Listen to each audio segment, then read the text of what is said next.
For the last few weeks, I've been walking past our grapevines, sprawling around the perimeter of our pasture, knowing that it's time to harvest and preserve them. So today is the day, along with stocking up on 4 of our favorite homemade snacks to fill our fridges and freezer with easy nourishment as we continue to prepare for baby.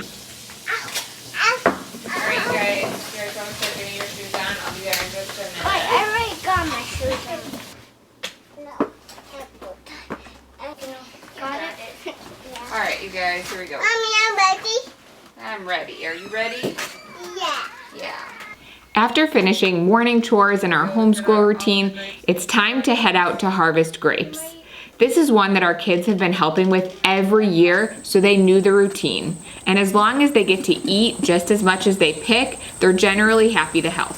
All right, who spots the first big clump? I just spotted the big clump. Got it? We can go down to the next Mom, spot. so do they have pits? Yep, these do have pits. We'll strain them out.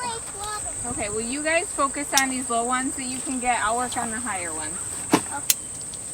That is a beauty. I'm not completely sure what kind of grapes these are. We've always just called them wild grapes. They were already well established on our homestead before we moved here. They're smaller than Concord grapes, but still sweet and great for turning into juice.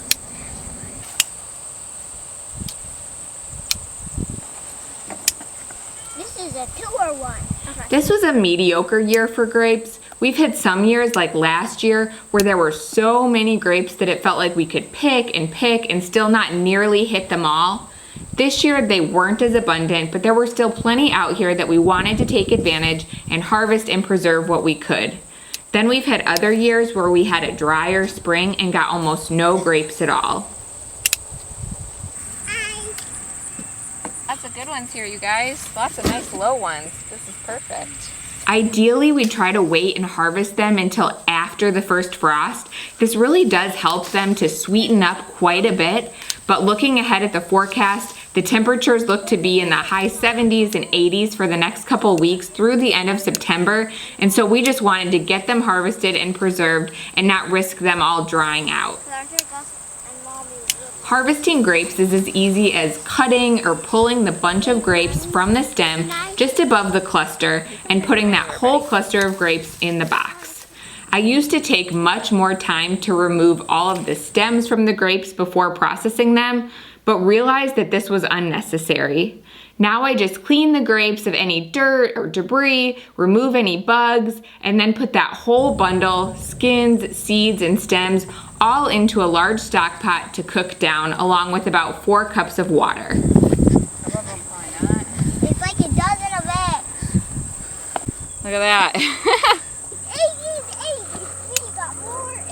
To our surprise, while we were out there, we found a clutch of about 20 eggs from a chicken who must have been hopping the fence for weeks to lay her eggs out here in this grassy nest. We had no idea. Once we finished harvesting, had a quick lunch of some heated up leftovers, got our little one down for a nap, it was time to get cooking. I started by getting all of our grapes simmering on the stove since I knew that this was the part that was going to take the longest. Basically, I just put all of the grape bundles in a large stock pot, add around a quart of water, and cook them down for 2 to 3 hours to extract as much of the juice as possible. While the grapes were simmering, I wanted to make several of our favorite easy homemade snacks to have on hand.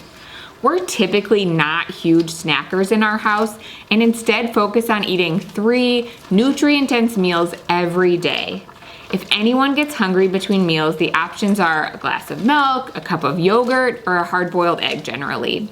But this 3rd trimester and postpartum time are different than normal. Like the first trimester, I'm finding it easier to eat smaller meals throughout the day and often find myself hungry between meals.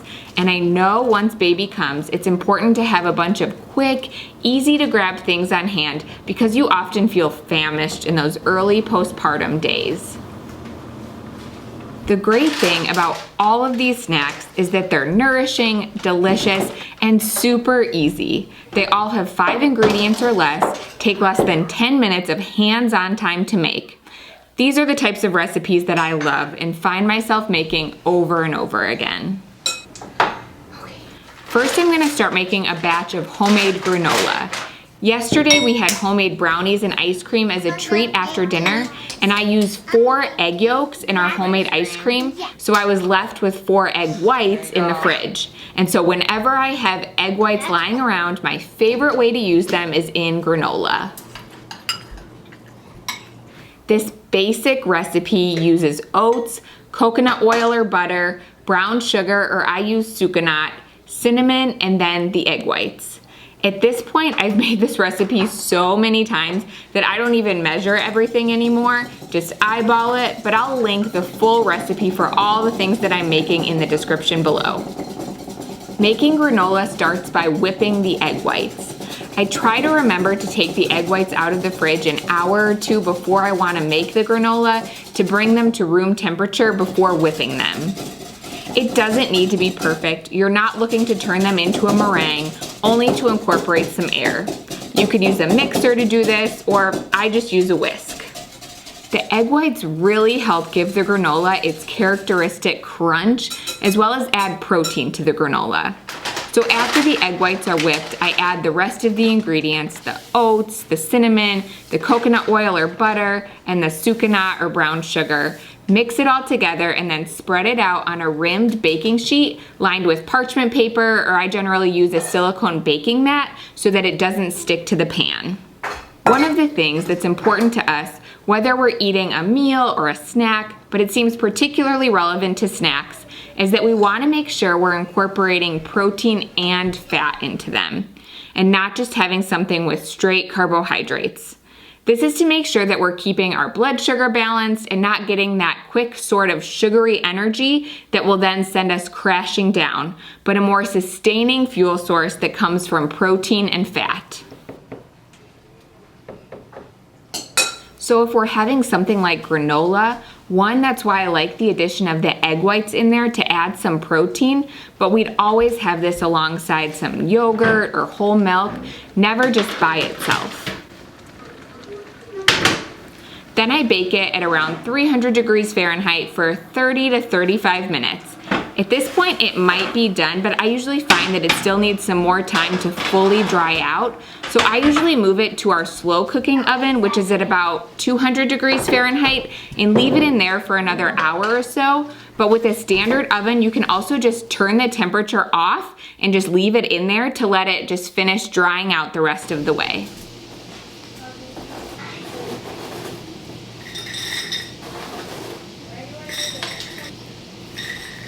Also, I tend to keep our granola pretty simple with just these basic ingredients, but you could also add mix-ins to this, things like nuts, seeds, dried fruits, or coconut.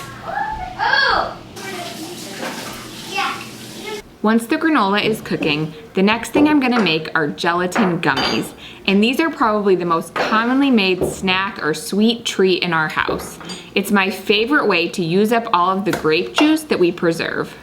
I mentioned that last year was a really good year for grapes on our homestead, and I actually still have quite a few jars of canned grape juice from last year, so we'll use one of those to make these gummies. But you can also make so many variations of homemade gummies. Before we had our homestead, I loved to make them with lemon juice, or elderberry syrup or elderberry juice is another great option. The only ingredients in homemade gummies are unsweetened juice, gelatin, and then honey or maple syrup to sweeten as needed. If you're already using a sweetened juice or syrup, there's likely no need to add any additional sweetener. I start by blooming the gelatin by adding the grape juice to a saucepan and then slowly sprinkling the gelatin over the top of the room temperature liquid. The purpose of this is to allow the gelatin granules to swell and to hydrate, which will ensure that it dissolves evenly and smoothly into the warm liquid and prevents lumps. Avoid the urge to just dump the gelatin over the top because this will definitely cause clumps. Instead, try to evenly disperse the gelatin over the liquid as best as you can. Mine isn't perfect, and you can see that there are some areas where it hasn't been fully absorbed by the liquid, but that's okay. There shouldn't be many clumps in our final product. And this isn't a totally necessary step. In fact, I used to make these gummies by just adding the gelatin directly to the warmed juice and whisking it as quickly as possible, and that works too. I've just found that over time, blooming the gelatin really does lead to a smoother and better texture for the gummies overall than when I used to skip this step. I bought our gelatin in bulk from Azure Standard several months ago, and it was by far the most cost-effective option I found for a good source of quality grass-fed gelatin.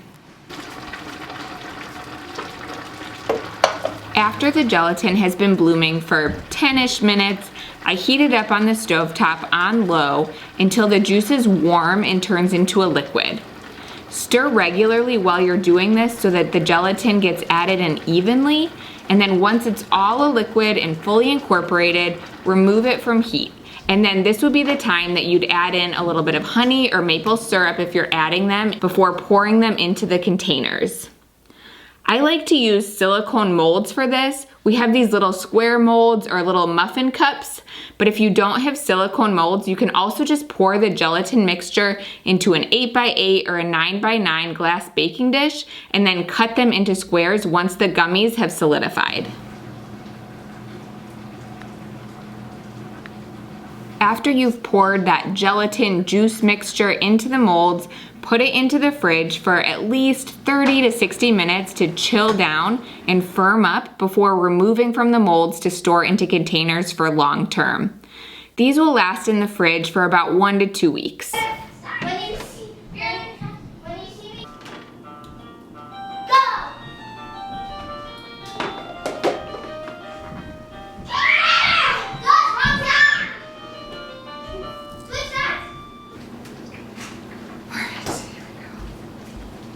All right, the grape juice is cooking down, the granola is baking, gummies are chilling. Next up is homemade fudgeicles. Store-bought fudgeicles were a favorite of mine growing up, but of course the ingredients in those are not stellar. So instead we like to make these easy, creamy, avocado-based fudgeicles that are way more nourishing and still make a great sweet treat. My mother-in-law had given me a bag of avocados a few weeks ago, and these last few needed to get used up while they were still good, so it was the perfect opportunity for making these. To make homemade fudgeicles, all you do is toss a couple of ripe avocados, milk, maple syrup, cocoa powder, and a pinch of salt into a blender. Mix it all up until it's smooth and creamy. The mixture ends up being pretty thick, almost like a pudding consistency. It's actually really delicious in this form as well. And then pour that mixture into popsicle molds, put the stick in them, freeze them for a few hours before eating them. We have these silicone popsicle molds which work great so that the popsicles slide out really easily and can be reused. But before we had these, I remember getting creative with things like Dixie cups and popsicle sticks to make homemade popsicles. The last thing I'm going to make this afternoon are date energy balls. I've talked a little bit about this here, but my goal has been to stock the freezer as much as possible before baby comes with ready-to-go meals and snacks. I have lots of breakfast burritos, frozen burgers and meatballs, and sourdough English muffins in the freezer, but recently I asked in our Instagram stories what your favorite postpartum foods to prep were, and by far the most common response was energy balls. There are tons of varieties and recipes online, but I wanted to make a staple recipe for energy balls that was going to be basic and easy with ingredients that we always have on hand. So I figured out the ratios to make these 3 ingredient energy balls with just oats, peanut butter, and dates. The sky's the limit with adding other things like chia seeds or coconut flakes, but these are staple ingredients for us, so I know that I'd be able to make this recipe pretty much any time. I start by soaking the dates in warm water for 10 to 20 minutes. And this step may not be completely necessary, but I found that it does help to soften the dates to make them mix in more easily with everything else in the blender or food processor. Once the dates are soft, add it to the container of your blender or food processor along with the creamy peanut butter and the oats, and then blend it all together. I use deglet dates that we got in bulk from Azure Standard a few months ago and then froze. So deglet dates are smaller than medjool dates, which are kind of the other common variety of dates that you'll find out there. So I figure it's about a 1-to-2 ratio of medjool dates to deglet dates. So if you're using medjool dates in this recipe, you'd want to use about half the amount that I'm using here. I did a double batch, which maybe wasn't the best idea because it really did bog down the blender and I had it shut off on me a couple of times before I got that consistency that I wanted. Once it's all mixed together, I pour it out into a bowl, and now is when you could add optional mix-ins. I threw in some chocolate chips just for fun, and then formed these into balls. If you had a cookie scoop, that would be perfect for these, or you can just use your hands like what I'm doing. You can store these either in the fridge or in the freezer. I'm gonna keep them in the freezer so that hopefully they will make a great snack option for after this baby comes. These are also a great option and alternative to packaged granola bars if you need to pack snacks for school lunches or have things ready for on the go to avoid the added cost and unwanted ingredients that come with convenient packaged snacks. Now that everything is made, I need to do the final wrapping up and cleaning up. The granola can be crumbled and put into jars to store in the pantry. The gummies are ready and can be popped out of the molds, and the grape juice needs to be strained and canned for long-term storage. This is probably my least favorite part of this whole process because it can get pretty messy.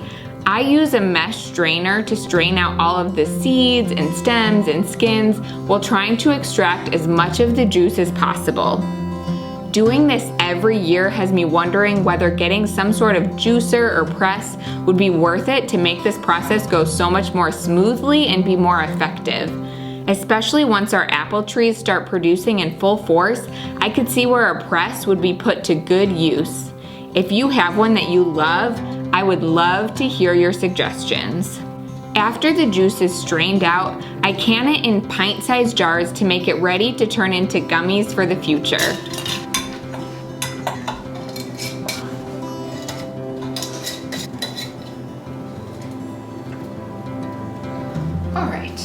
It feels really good to have those grapes harvested and preserved, and in only a couple of hours, we're now stocked up and ready to go with nourishing snacks for the weeks ahead.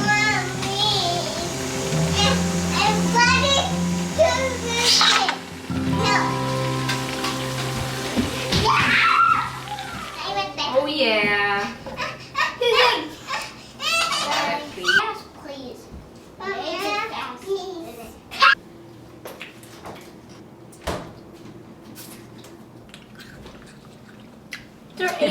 You have chocolate lips. Mine was